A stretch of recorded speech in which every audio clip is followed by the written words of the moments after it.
Hello students. तो चलिए शुरू करते हैं इकोनॉमिक्स। और इकोनॉमिक्स से मेरा मतलब है कि हम शुरू करने वाले हैं हमारी फ्लैशबैक सीरीज।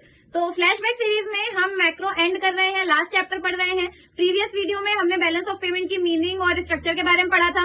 आज के वीडियो में हम बैलेंस ऑफ पेमेंट के कंपोनेंट्स पढ़ने वाले हैं और अकाउंट पढ़ने वाले हैं कि बैलेंस ऑफ पेमेंट्स में दो अकाउंट होते हैं, एक करंट होता है और एक कैपिटल अकाउंट होता है। तो वो कैसे मैनेज किए जाते हैं, क्या क्या उनकी साइड्स होती है, कैसे करंट और कैपिटल अकाउंट बनता है, उनमें कौन कौन से आइटम्स आते हैं, ये सब हम आज के वीडियो में पढ़ने वाले हैं।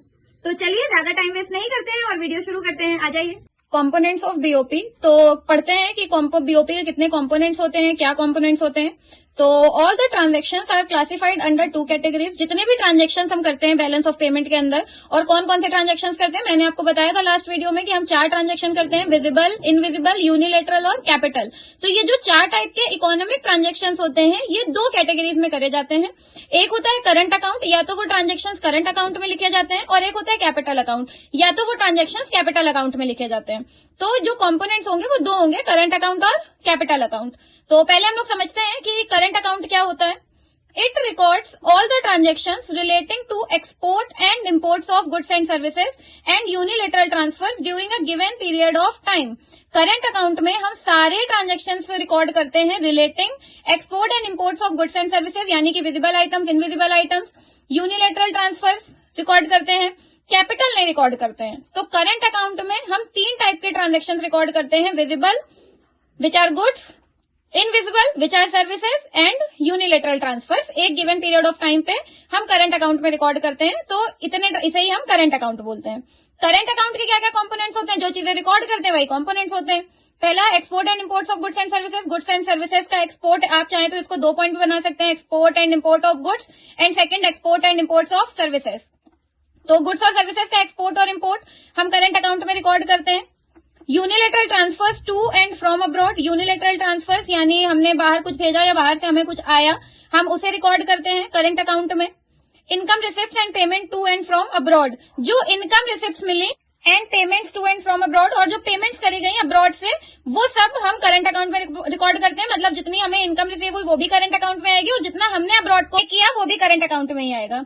तो ये सब करंट अकाउंट में आता है। करंट अकाउंट की मीनिंग, कंपोनेंट्स और बीओपी के कंपोनेंट्स। ठीक है, अब देखते हैं कि balance on current account. Current account की बैलेंसिंग कैसे करते हैं। करंट अकाउंट की 2 साइड होती है, क्योंकि अकाउंट बना रहे हैं, आप लोग अकाउंट्स में भी पढ़ते हैं, क्रेडिट और डेबिट।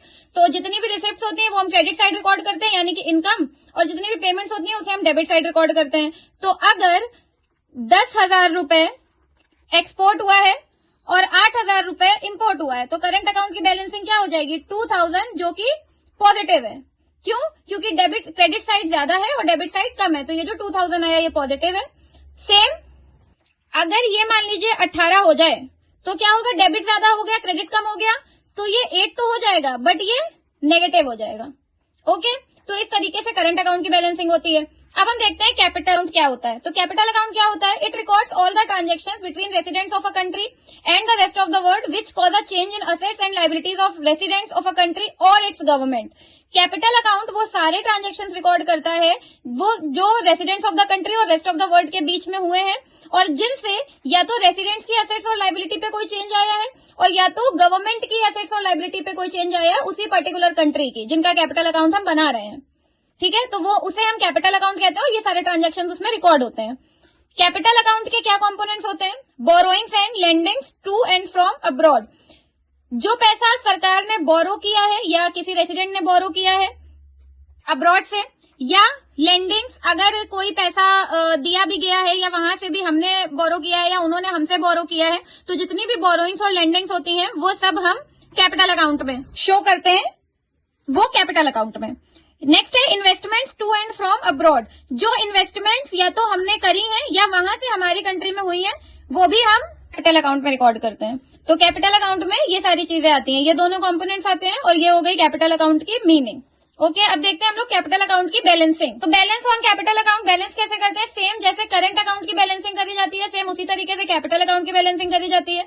इसमें भी 2 साइड्स होते हैं, one is credit and other one is debit. तो रिसिप्ट जितनी भी होती हैं उन्हें हम क्रेडिट साइड में लिखते हैं, और पेमेंट जितनी भी होती हैं उन्हें हम डेबिट साइड में लिखते हैं। तो इसी तरीके से कैपिटल अकाउंट की बैलेंसिंग होती है। तो स्टूडेंट्स, ये था आज का वीडियो बैलेंस ऑफ पेमेंट का, उसके कंपोनेंट्स हमने पढ़े। आई होप आपको वीडियो अच्छे से समझ आया होगा, सारे डाउट्स आपके क्लियर हुए होंगे। अगर अभी भी कोई डाउट बचा है तो मुझे कमेंट सेक्शन में बताइए। अपनी अपनी बुक से इन डिटेल अच्छे से रीड करिए और वीडियो को लाइक करिए, दोस्तों के साथ शेयर करिए और चैनल को सब्सक्राइब करिए। Thank you so much.